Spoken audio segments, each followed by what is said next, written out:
Assalamualaikum warahmatullahi wabarakatuh.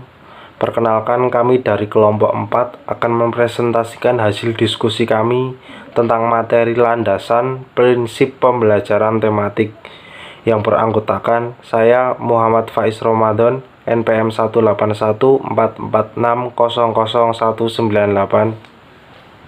Perkenalkan, nama saya Daniel Widiasari Pertiwi, NPM 18144600189. Perkenalkan, nama saya Anandari Mayunita, NPM 187. Perkenalkan, nama saya Alfi Ramawati, NPM 18144600185. Landasan prinsip pembelajaran tematik. Yang pertama, landasan filosofis. Landasan filosofis yang dimaksudkan adalah pentingnya aspek filsafat dalam pelaksanaan pembelajaran terpadu. Bahkan landasan filsafat ini menjadi landasan utama yang melandasi aspek-aspek lainnya. Perumusan tujuan atau kompetensi dan isi atau materi pembelajaran terpadu pada dasarnya bergantung pada pertimbangan-pertimbangan filosofis. Secara filosofis, kemunculan pembelajaran terpadu sangat dipengaruhi oleh 3 aliran, yaitu progresivisme, yaitu tentang beranggapan bahwa proses pembelajaran pada umumnya perlu sekali ditekankan. Aliran ini menganggap bahwa dalam proses belajar, peserta didik sering dihadapkan oleh persoalan-persoalan yang harus mendapatkan pemecahan atau bersifat problem solving. Yang selanjutnya, konstruktivisme. Aliran filsafat konstruktivisme memahami belajar sebagai proses pembentukan konstruksi pengetahuan oleh peserta didik itu sendiri. Yang selanjutnya, humanisme. Aliran humanisme melihat peserta didik dari segi keunikan atau kekhasannya, potensi, dan motivasi yang dimilikinya. Aliran humanisme memandang bahwa proses belajar harus berhulu dan bermuara pada manusia itu sendiri. Yang selanjutnya, landasan yang kedua adalah landasan psikologis. Landasan psikologis terutama berkaitan dengan psikologi perkembangan peserta didik dan psikologi atau teori belajar. Psikologi perkembangan diperlukan terutama dalam menentukan isi atau materi ke dalam sesuai dengan tahapan perkembangan peserta didik.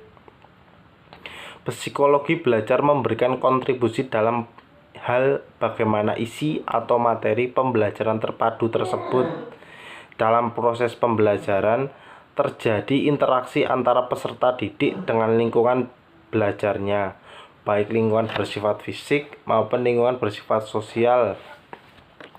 Melalui pembelajaran diharapkan adanya perubahan perilaku dari peserta didik menuju kedewasaan, baik dari segi fisik, mental atau intelektual, moral maupun sosial. Tugas utama para guru adalah membantu mengoptimalkan perkembangan peserta didik tersebut. Apa yang diajarkan dan bagaimana cara mengajarkannya harus disesuaikan dengan tingkat perkembangan peserta didik. Perkembangan-perkembangan yang dialami oleh peserta didik pada umumnya diperoleh melalui proses belajar. Guru harus selalu mencari upaya untuk dapat membelajarkan peserta didik cara belajar dan mengajar yang dapat memberikan hasil optimal, dan bagaimana proses pelaksanaannya membutuhkan kajian atau studi sistematik yang mendalam.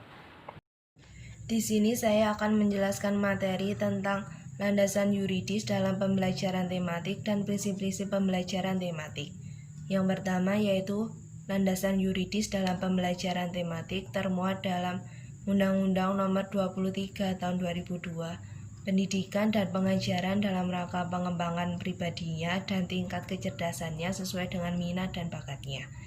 Dan Undang-Undang Nomor 20 Tahun 2003 tentang Sistem Pendidikan Nasional Bab 5 Pasal 1B menyatakan bahwa setiap peserta didik pada setiap satuan pendidikan berhak mendapatkan pelayanan pendidikan sesuai dengan minat, bakat, dan kemampuannya.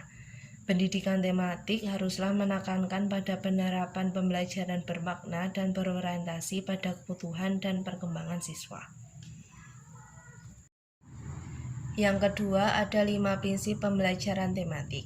Yang pertama, berpusat pada peserta didik. Hal ini sesuai dengan pendekatan belajar modern yang lebih banyak menempatkan siswa sebagai subjek belajar dan guru sebagai fasilitator yang memberikan kemudahan kepada siswa untuk melakukan aktivitas belajar. Yang kedua, menggunakan prinsip pembelajaran yang menyenangkan. Guru harus dapat menciptakan suasana belajar yang menyenangkan agar siswa tidak cepat merasa bosan, dan guru harus mampu memberikan motivasi kepada siswa agar terus belajar bersama dengan fokus pembelajaran yang diarahkan kepada tema-tema yang berkaitan dengan kehidupan siswa. Yang ketiga, bersifat fleksibel. Guru harus dapat mengkaitkan materi dari satu mata pelajaran dengan materi pembelajaran lainnya dengan mengkaitkan keadaan sekitar siswa seperti keadaan di sekolah dan keadaan siswa. Yang keempat, pembelajaran peserta didik secara aktif. Hal ini karena pembelajaran tematik lebih menekankan pada keterlibatan siswa dalam proses pembelajaran secara aktif.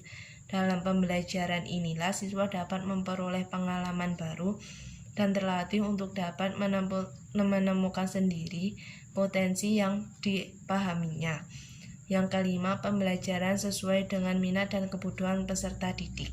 Pembelajaran tematik memberikan kemampuan peserta didik untuk mengoptimalkan hasil belajarnya yang dimiliki siswa, yaitu dapat dilakukan dengan mengikuti ekstrakurikuler ketika di sekolah. Karakteristik pembelajaran tematik. Yang pertama, pengalaman dan kegiatan belajar sangat relevan dengan tingkat perkembangan dan kebutuhan peserta didik, yaitu pembelajaran tematik dapat memberikan pengalaman langsung kepada siswa atau direct experience. Dengan pengalaman langsung ini, siswa dihadapkan pada sesuatu yang nyata atau konkret sebagai dasar untuk memahami hal-hal yang lebih abstrak.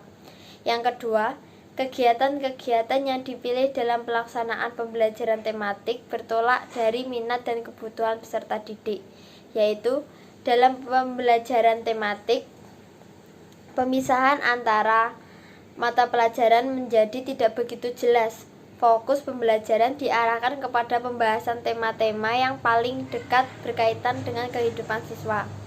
Yang ketiga, kegiatan belajar akan lebih bermakna dan berkesan bagi peserta didik sehingga hasil belajar dapat bertahan lebih lama. Yang artinya pembelajaran tematik bersifat luas atau fleksibel, di mana guru dapat mengaitkan bahan ajar dari satu pelajaran dengan mata pelajaran yang lainnya, bahkan mengaitkannya dengan kehidupan siswa dan keadaan lingkungan di mana sekolah dan siswa berada. Yang keempat, membantu mengembangkan keterampilan berpikir peserta didik, yaitu siswa diberi kesempatan untuk mengoptimalkan potensi yang dimiliki dengan minat dan kebutuhannya.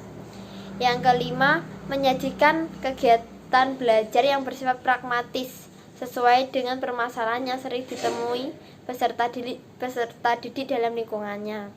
Yang artinya, pembelajaran tematik berpusat pada siswa atau student-centered. Hal ini sesuai dengan pendekatan belajar modern yang lebih banyak menempatkan siswa berbagai subjek belajar, sedangkan guru lebih banyak berperan sebagai fasilitator, yaitu memberikan kemudahan-kemudahan kepada siswa untuk melakukan aktivitas belajar. Yang keenam, mengembangkan keterampilan sosial peserta didik seperti kerjasama, toleransi, komunikasi, dan tanggap terhadap gagasan orang lain, yaitu pembelajaran tematik menyajikan konsep-konsep dari berbagai mata pelajaran dalam suatu proses pembelajaran. Dengan demikian, siswa-siswa mampu memahami konsep-konsep tersebut secara utuh. Hal ini diperlakukan untuk membantu siswa dalam memecahkan masalah-masalah yang dihadapi dalam kehidupan sehari-hari. Yang berikutnya, penilaian dalam pembelajaran tematik. Penilaian kompetensi sikap dilakukan melalui observasi, jurnal, penilaian diri, penilaian teman sejawat atau peer evaluation, instrumen yang digunakan untuk observasi. Penilaian diri dan penilaian antar peserta didik adalah daftar cek atau skala penilaian atau rating scale yang disertai rubrik, sedangkan pada jurnal berupa catatan pendidik.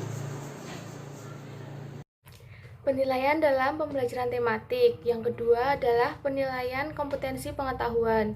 Dalam penilaian ini dilakukan melalui tes tulis atau tes lisan dan perbuatan, misalnya berupa pekerjaan rumah atau proyek yang dikerjakan secara individual atau kelompok sesuai dengan karakteristik tugas. Yang ketiga adalah penilaian kompetensi keterampilan. Dalam hal ini, penilaian dilakukan melalui penilaian kinerja, yaitu penilaian yang menuntut peserta didik mendemonstrasikan suatu kompetensi tertentu dengan menggunakan tes praktik, proyek, dan penilaian portofolio. Yang pertama, tes praktik adalah penilaian yang menuntut respon berupa keterampilan untuk melakukan suatu aktivitas sesuai tuntutan kompetensinya. Yang kedua, proyek. Proyek adalah tugas-tugas belajar yang meliputi kegiatan perancangan, pelaksanaan, pelaporan secara tertulis maupun lisan dalam waktu tertentu. Yang ketiga adalah penilaian portofolio. Penilaian ini dilakukan melalui kekumpulan seluruh karya peserta didik dalam bidang tertentu. Penilaian ini dilakukan untuk mengkaji ketercapaian kompetensi dasar dan indikator pada tiap-tiap mata pelajaran yang terdapat pada tema tersebut. Kemudian yang kedua adalah pengelolaan kelas. Keberhasilan pembelajaran tematik terpadu tergantung pula pada lingkungan kelasnya. Pada lingkungan kelas diciptakan suasana yang dapat mendorong peserta didik untuk belajar dan menjadikan tempat belajar yang nyaman, aman, dan menyenangkan. Pengaturan tersebut mencakup pengaturan meja kursi, penataan sumber dan alat bahan ajar, dan penataan pajangan hasil karya peserta didik. Penataan ruang kelas memperhatikan 4 hal, yaitu 1. Mobilitas. Mobilitas untuk memudahkan peserta didik bergerak dari pojok ke pojok yang lain. Yang kedua, aksesibilitas. Aksesibilitas memudahkan untuk peserta didik mengakses sumber bahan ajar dan alat bantu ajar. Yang ketiga, interaksi. Interaksi memudahkan peserta didik untuk berinteraksi kepada temannya dan pendidiknya. Yang keempat, variasi kegiatan. Untuk memudahkan peserta didik melakukan berbagai kegiatan, misalnya percobaan, presentasi, dan berdiskusi. Kemudian yang ketiga, media dan sumber belajar. Pelaksanaan kegiatan pembelajaran tematik terpadu dilakukan dengan berbagai sumber belajar. Sumber belajar yang dapat digunakan berupa media cetak dan media elektronik. Kemudian lingkungan sosial dan lingkungan fisik. Dari media cetak, misalnya buku siswa, buku guru, majalah, dan sebagainya. Untuk media elektronik dapat berupa video, film, internet, radio, dan sebagainya. Lingkungan sosial dapat dimanfaatkan sebagai sumber belajar khususnya untuk pengembangan kepribadian dan sikap. Lingkungan sosial dapat berupa pasar, sekolah, tempat wisata, dan sebagainya. Kemudian lingkungan fisik dapat membantu pengembangan keterampilan. Lingkungan fisik dapat berupa pabrik, bengkel, museum, dan sebagainya. Alat peraga juga dapat membantu pelaksanaan pembelajaran dalam rangka untuk pencapaian kompetensi berkaitan dengan keterampilan dan pengetahuan. Sekian materi yang dapat disampaikan dari kelompok 4, materi landasan dan pembelajaran tematik. Mohon maaf bila banyak terdapat kesalahan. Saya akhiri. Wassalamualaikum warahmatullahi wabarakatuh. Materi yang selanjutnya adalah implikasi pembelajaran tematik. Yang pertama adalah pendekatan pembelajaran. Pendekatan tematik terpadu perlu memperhatikan pendekatan, strategi, model, dan metode pembelajaran. Pendekatan ini dapat diartikan sebagai titik tolak atau sudut pandang kita terhadap proses pembelajaran. Dalam kurikulum 13, pendekatan pembelajaran menggunakan pendekatan saintifik dan pendekatan tematik terpadu. Strategi dalam pembelajaran tematik terpadu adalah pembelajaran yang peserta didik aktif. Model pembelajaran tematik terpadu adalah menggunakan model jaring laba-laba. Metode berupa metode proyek yang pembelajarannya dilakukan di dalam atau di luar ruangan kelas yang melibatkan peserta didik, melibatkan suatu kegiatan yang mengintegrasikan berbagai kompetensi dalam mata pelajaran. Sekian presentasi dari kelompok kami, kurang lebihnya kami mohon maaf.